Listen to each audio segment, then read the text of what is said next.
नमस्कार, मैं संजय राठौड़, उपाध्यक्ष महाराष्ट्र प्रदेश कांग्रेस कमेटी।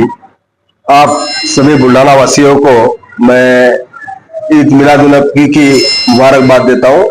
उसी प्रकार गणपति की भी सभी लोगों को मुबारकबाद देता हूँ।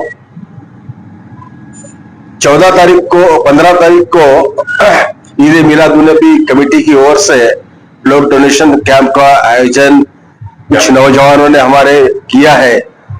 वो कार्यक्रम में ज्यादा से ज्यादा नौजवानों ने हिस्सा लेके ब्लड डोनेशन का कैंप ये काफी मात्रा में यशस्वी करना है और देश का जो ब्लड डोनेशन कैंप है उसके माध्यम से बहुत सारे प्रश्न हल होते हैं।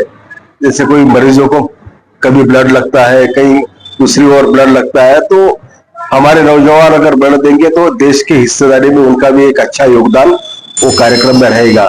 उसी प्रकार जो रैली हमारे नौजवानों ने रखा है ईद की, तो ईद की रैली में सभी लोगों ने बढ़ चढ़ कर हिस्सा लेके एक भाईचारा का संदेश पूरे बुल्ढाना शहर को और पूरे बुल्ढाना जिले को देने का और अमन बनाने का काम सभी नौजवानों को करने का संदेश हम लोगों ने देना चाहिए।